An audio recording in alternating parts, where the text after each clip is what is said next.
Okay. Wait a minute. I know where's the hadith that I did for this class? Whoa, wait a minute, y'all. I made the PowerPoint. Where did I put it? Oh, here it is. Don't see, I done lost the PowerPoint.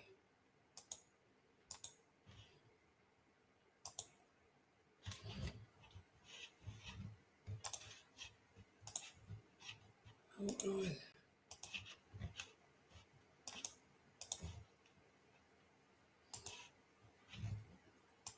Okay.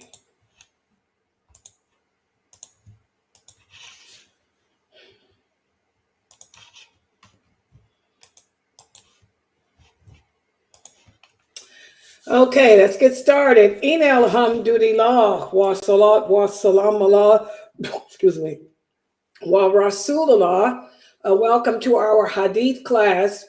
And for this class, we're studying from the book written by Sheikh Muhammad Saeed Atli entitled Termites. And these are actions or behaviors that our Prophet Muhammad sallallahu alaihi wasallam warned us against engaging in, because these actions, these behaviors can eat away at your iman or eat away at your faith. So let's put the hadith up on the screen for tonight's discussion. Give me a second here to make it full screen.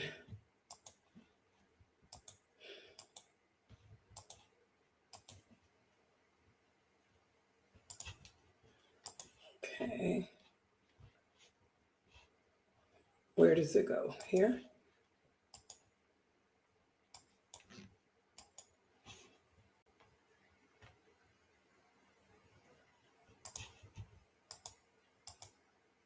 Okay, this is the hadith for tonight's discussion.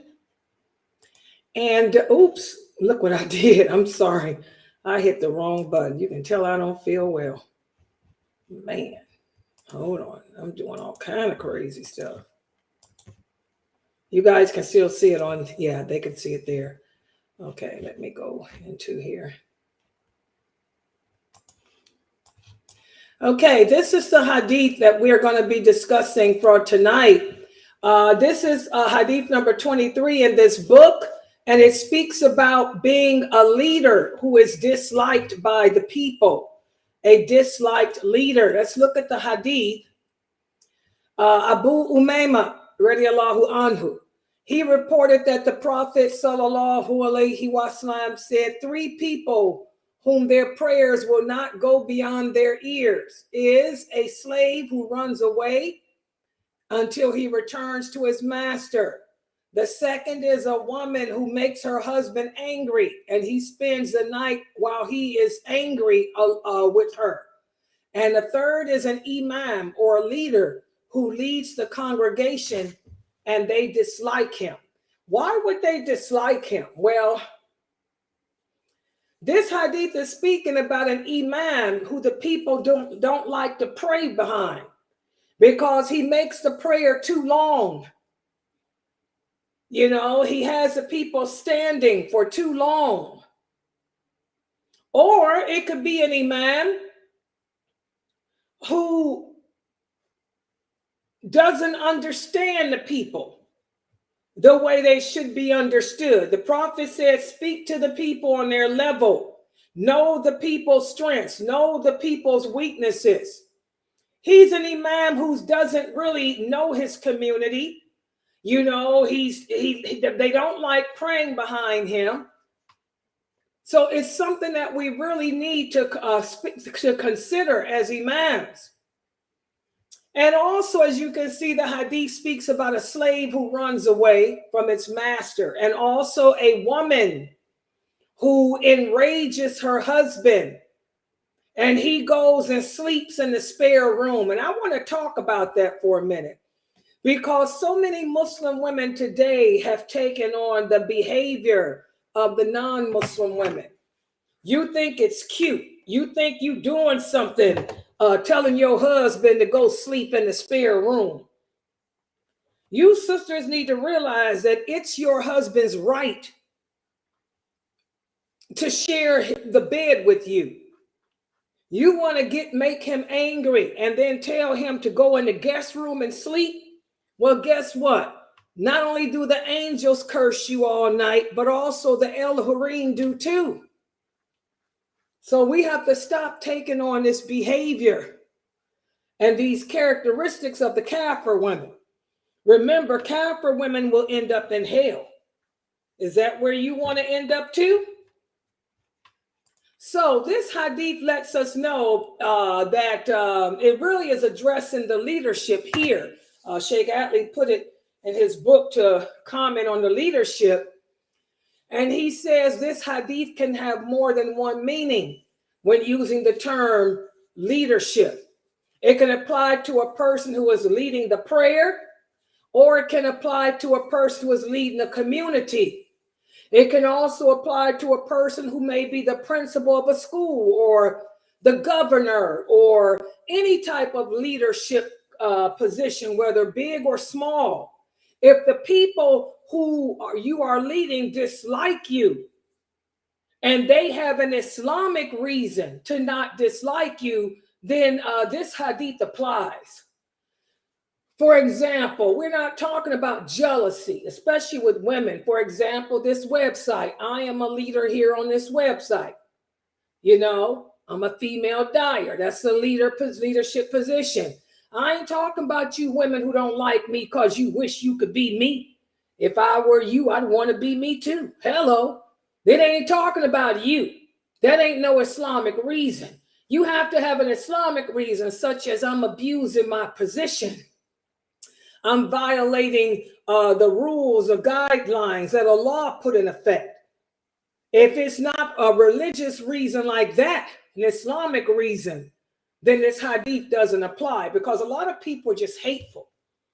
You may not like somebody because they follow the Sunnah. You may not like somebody because they're not going to put up with your drama.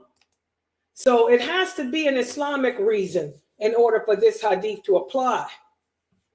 And also this hadith applies to people who are leading you upon innovation or leading you in a direction that contradicts, you know, what the prophet came with, or leading you upon a direction other than the understanding of the companions.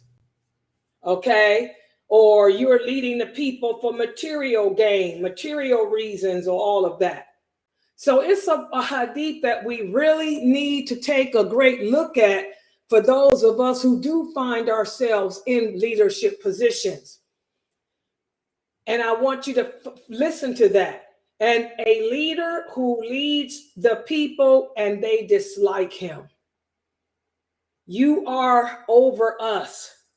You are our leader, but we don't like you because you are violating our rights. You're not upholding the principles of Islam. You're not upholding the laws. You're not upon the true deen. So it's a hadith that everyone, like I said, in leadership positions need to ponder. All right, any questions or comments about this hadith? Any questions or comments about this hadith? Anyone? Questions? Excuse me, comments? Remember when the Prophet Muhammad sallallahu alayhi wasallam sent Mu'ad, the son of Mani. Remember when he sent Mu'ad as the first governor as the first ambassador of Islam, he told him, don't make the religion hard on the people. Don't make the people dislike you. Okay? Because if the people dislike you, there will be repercussions from Allah for that. Allah hates oppression. He also told him, when you lead the people in prayer, don't make the prayer hard. Don't make them hate to pray behind you. So this is something we need to think about. The people come to you with questions about Islam. You should be able to answer their questions based on Quran and Hadith. Okay? And you should be just with the people. You should speak to them, communicate with them in the language they understand. You should be able to make things simple and easy for them. Show them how beautiful the religion of Islam is and how simple and easy it is. Not show them the opposite of that. Is that what's happening today? Are the imams today doing that? Are the Muslims in leadership positions doing that? All right, any questions? Okay, if there's no questions, we're going to stop right here for today. I want to remind everybody that tomorrow we have my 6 o'clock class, which will be the Ramadan prep. I'm going to speak about the people who can break their fast and not fast because of sicknesses. And then also tomorrow we have Mukhtar's class, the Caliphate of Abu Bakr. And also later on in the week, I want to remind everybody to put it on your schedule for Saturday and Sunday. We have 2 special lectures from Dr. Ali Shahada. He's going to be speaking about Ramadan in both lectures, Saturday at 2:30 p.m. Eastern Standard Time and Sunday at 4:30 p.m.